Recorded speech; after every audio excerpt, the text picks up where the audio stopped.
memberikan kekuatan kesehatan lahir dan batin, dan juga kesehatan jasmani dan rohani yang kita rasakan sampai detik ini, terutama di malam yang amat berbahagia pada malam hari ini. Alhamdulillah, syukur kita di dalam bulan suci Ramadan sudah memasuki bulan tengahan bulan Ramadan, bahkan sudah masuk 17 Ramadan pada saat ini, sesuai dengan peristiwa yang amat mulia, yaitu diturunkannya kitab suci Al-Quran kepada baginda besar Muhammad SAW tepat pada 17 Ramadan itu.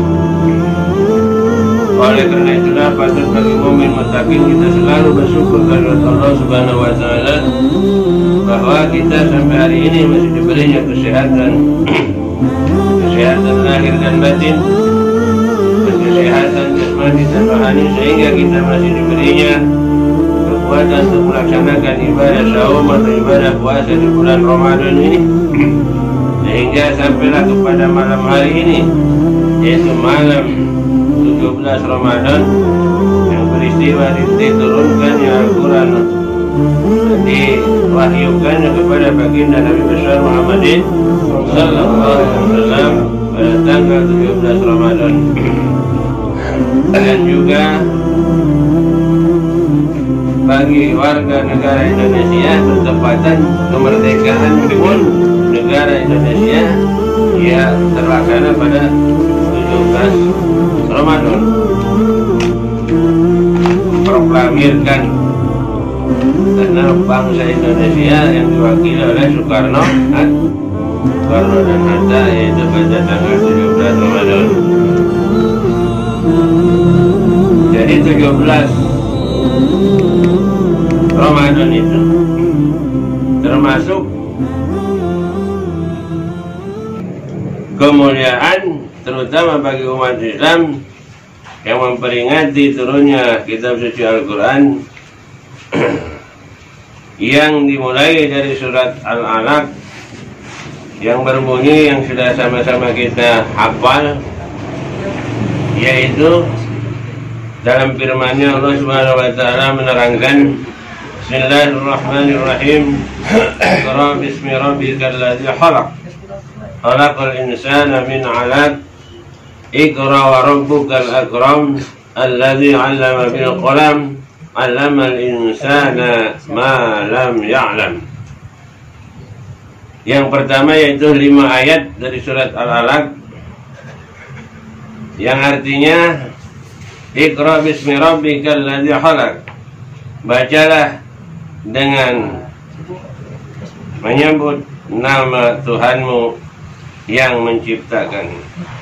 Khalaqal insana min 'alaq, dia telah menciptakan manusia dari segumpal darah. Iqra wa rabbukal akram, bacalah dan Tuhanmu lah yang paling pemurah.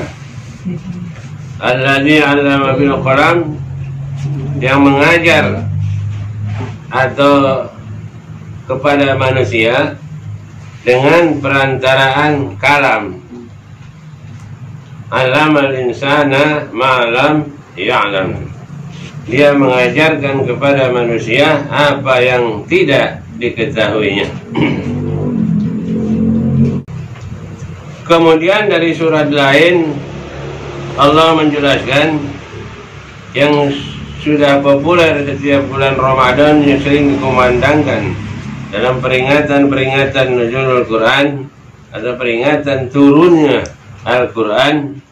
Bahkan Al-Quran itu sebagai hudan atau petunjuk dari Allah Subhanahu wa Ta'ala untuk manusia.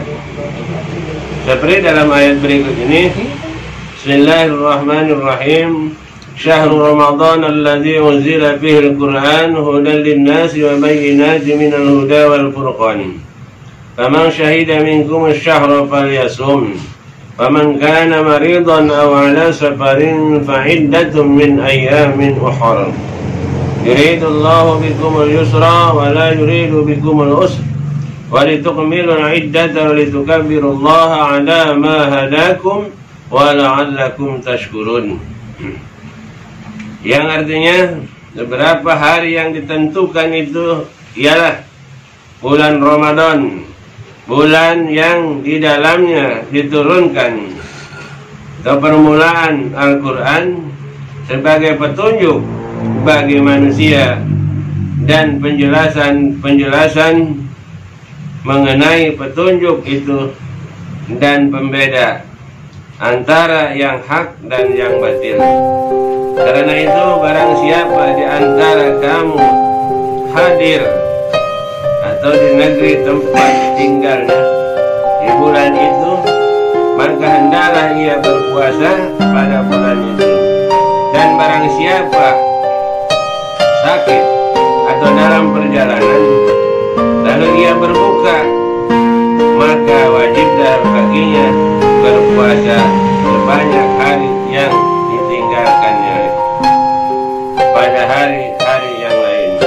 Allah menghendaki kemudahan bagimu dan tidak menghendaki kesukaran bagimu, dan hendaklah kamu mencukupkan bilangannya, dan hendaklah kamu mengagungkan Allah atas petunjuknya yang diberikan kepadamu supaya kamu bersyukur.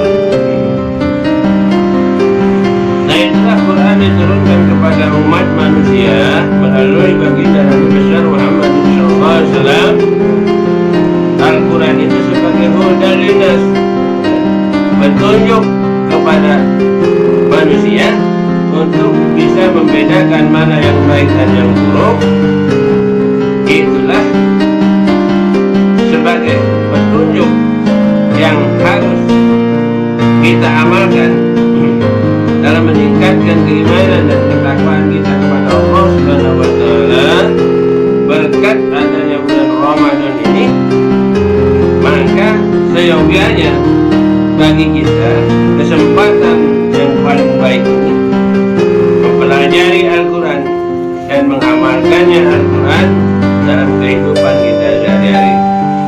Karena Al-Quran sebagai hudan atau petunjuk bagi orang-orang yang mengharapkan kebaikan daripada Allah Subhanahu wa Ta'ala ialah orang-orang yang menggemari membaca Al-Quran atau mentadabburkan Al-Quran semata-mata untuk mencari ridhonya Allah Subhanahu wa Ta'ala.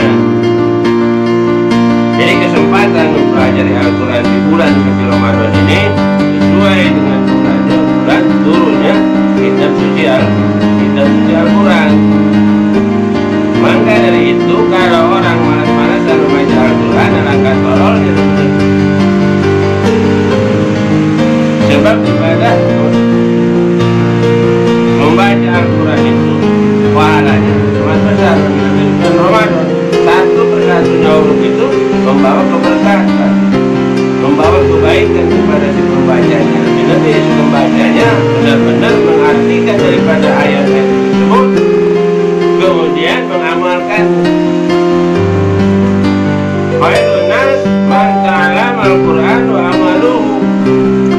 Sebaik-baik manusia yang mempelajari Al-Quran serta mengamalkannya. Ketika kita terserah kita nak jadi orang baik apa nak jadi orang jahat. Kalau ingin menjadi orang baik, ya itulah ya pesan Nabi dan firman Allah dalam Al-Quran itu tadi.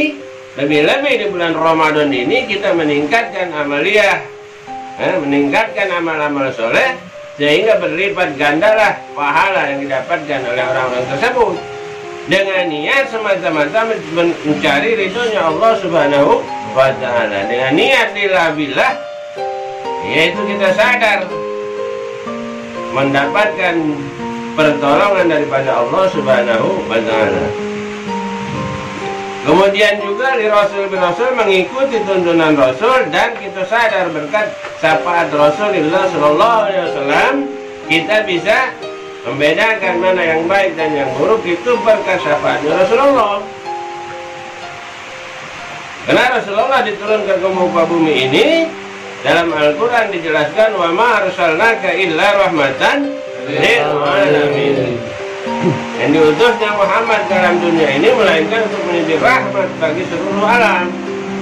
Maka dibekali oleh Allah dengan diturunkannya Al-Quran kepada baginda Rasulullah SAW sebagai patokan bagi orang-orang yang beriman dan sebagai petunjuk bagi orang-orang yang beriman dan beramal soleh, dan juga mendapatkan pahala yang berlipat-lipat ganda lebih-lebih di bulan suci Ramadan ini.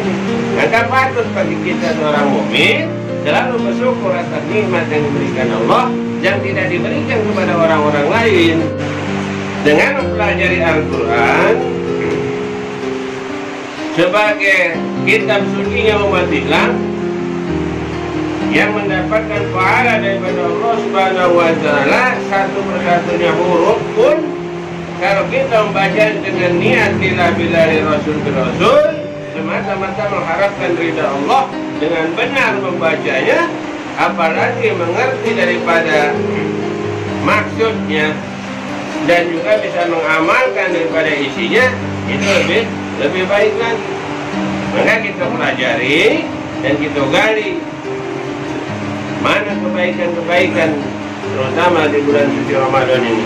Oleh karena itulah di bulan Ramadan ini dengan diturunkannya Al-Quran sebagai hudal linnas, petunjuk bagi manusia agar benar-benar manusia itu menjadi la'alakum tattaqun, jadi orang-orang yang bertakwa kepada Allah Subhanahu wa Ta'ala. Yang jelas intinya turunnya Al-Quran itu diawali dari surat Al-Alaq, yaitu 5 ayat yang harus kita pelajari, kita gali penjabaran daripada ayat tersebut. Iqra, baca. Jadi kita ini diwajibkan membaca. Kalau sudah membaca bisa mengartikan apa yang dibaca itu. Kalau sudah ngerti harus diamalkan dalam kehidupan kita, agar ilmu itu, ngerti tadi kan ilmu, nah amal itu buahnya daripada ilmu. Ilmu tanpa amal bagaikan pohon tanpa buah. Amal tanpa ilmu ditolak, tidak diterima. Ya ilmunya udah tahu, berarti amal-amalan. Karena itu syaratnya syarat-syaratan. Surganya disuruh surga, ke neraka pasti. Karena itu dalam kitab Jubat diterangkan fakuluman bigori ilmin a'maluhu mardudatun la tuqbalu. Barang siapa yang beribadah tapi tidak tahu ilmunya, maka amalnya ditolak, tidak diterima, sia-sia, payah baik. Nah, maka dari itu kita wajib belajar. Lebih-lebih di bulan Ramadan ini belajar niat, belajar baik sudah dapat pahala. Apalagi memang kita belajar niat, terutama mempelajari Al-Quran. Jadi ibadah berdasarkan ilmu mudah-mudahan akan diterima oleh Allah Subhanahu wa Ta'ala untuk bekal pahala di alam barzah atau di alam akhirat kelak. Hanyalah amal ibadah kita selagi hidup di muka bumi ini. Lebih-lebih ibadah di bulan suci Ramadan ini, dan kita selalu berdoa agar kita disampaikan ke Ramadan yang akhir sehingga kita bisa merdeka, yaitu menyelesaikan ibadah puasa 1 bulan ini sampailah kepada hari raya, itu hari fitrah. Fitrahnya manusia, lahirnya ke alam dunia ini dengan keadaan fitrah. Moga-moga kita kembali menghadap Allah pun dengan keadaan fitrah, dengan keadaan suci lahir dan suci batin, dengan maut membawa iman menghadap Allah Subhanahu wa Ta'ala. Wallahu a'lam bishawab.